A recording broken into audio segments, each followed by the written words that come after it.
At this time, I'd like to introduce speaker number one, which is Mark.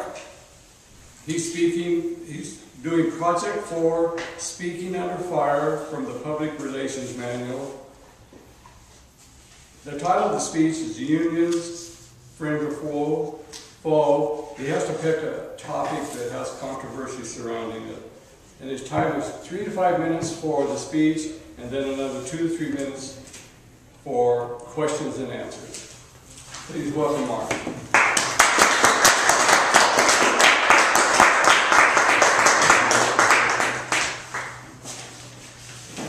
Fellow Toastmasters, guests, I ask you, are unions friends or foes?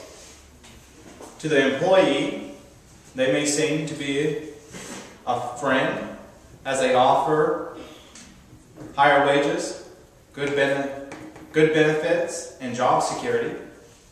To the employer, they are almost always viewed as a foe. But I ask you this, in this ever-changing world where America is having to compete on a global scale, are they still friends of the employees?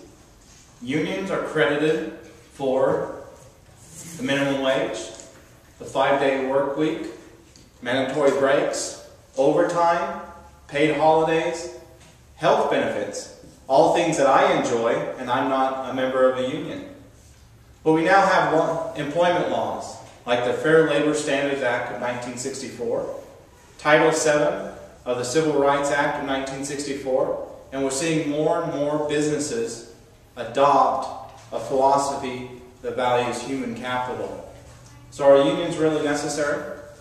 What have unions done for the employees?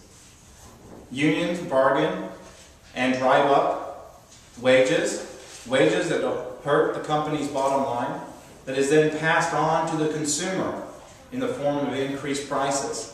These increased prices drive down the demand for American goods as people look for a cheaper alternative.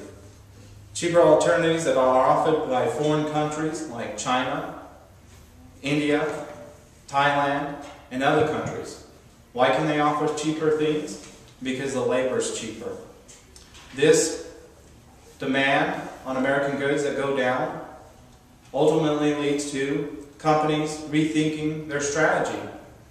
They either replace their labor with technology, offshore their operations to foreign countries that can offer labor for cheaper, or they shut their doors altogether.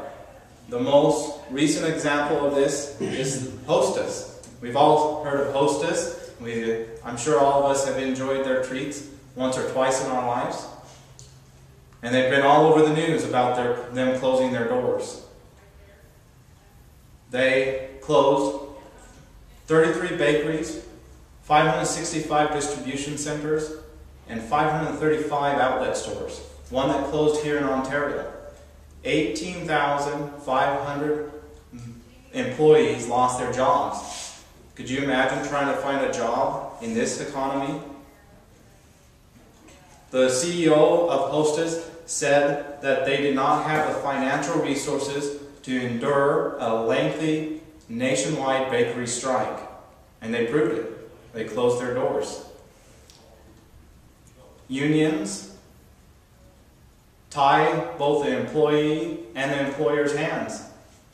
They become a third party that all negotiation must go through, meaning individual employees cannot sit down with their employer and negotiate higher wages or better benefits or maybe even a flexible schedule without going through the union. And then the union usually makes the employer apply it to all employees. Unions reward seniority over performance. My granddad was a union man in California. He worked in an industry that had a closed shop, meaning that you either had to be a member of the union or you had to join the union to get a job in that. They made him put his name on a list, and him getting work was dependent on whether his number came up on that list or not. He wasn't able to go out and apply for jobs on his own. My dad recalls being unemployed more than being employed. So let's review what unions have done for us. They drive up the wages that are enjoyed for a time by the employee, but these higher wages can ultimately lead to a decrease in demand of American goods, which ultimately results in the loss of jobs. They demotivate employees by rewarding seniority over performance, and they tie the employer and employee's hands as they become the third party that all communication must go through. So I ask you again, in this ever-changing world where Americans are having to compete on a global scale, are unions still friends of employees? Thank you. The floor is now open for questions.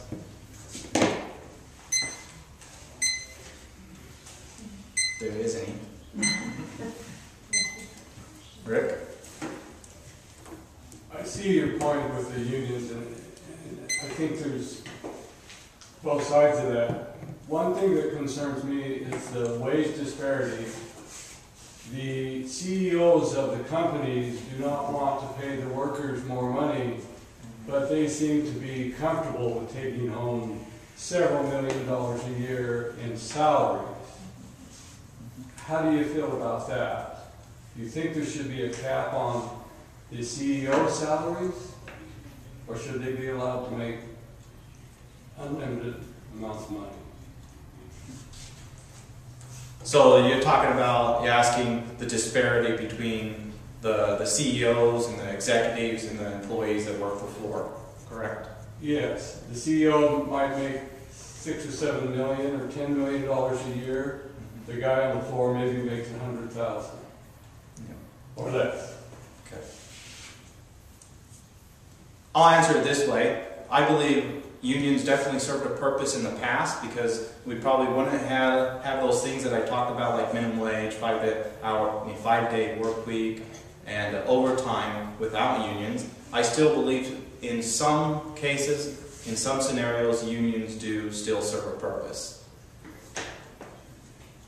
So whether I feel it's right or not, I don't know if that's going to matter, but I do know that in manufacturing, we are constantly losing jobs overseas, and we need to come to a solution on that. I think executives' pay should be based on a number of things: education, what kind of risk they're taking personally.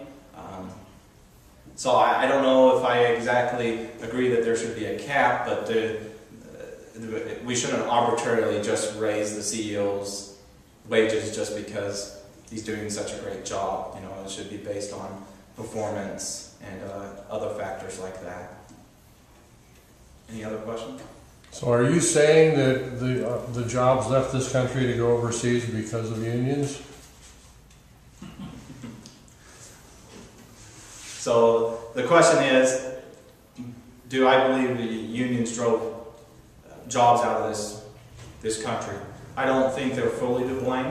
I think I think unions need to do a better job at changing so they can come together with employers to work out a solution. I don't know what that solution is, because I don't think when it comes to competing with those foreign countries, I don't think we can come close to giving it to their cheap labor, just because the cost of living is so much higher in America. I don't know what the solution is for keeping those jobs here, though. Any other questions? One more. Is it union or non-union? It sounds like it's the question, but are unions wanting to change perhaps their stance that they have had from the past? Is there any movement within the unions to change and adapt to our changing economy? Because I'm not hearing that right now. So the question is the unions willing to adapt and change? Me not being a union man or a union representative, I don't know. I couldn't answer that question. I'd like to know that question. Answer that question. Okay. I want to thank everybody for listening to me and also your questions. I'll give the lectern back to our Toastmaster.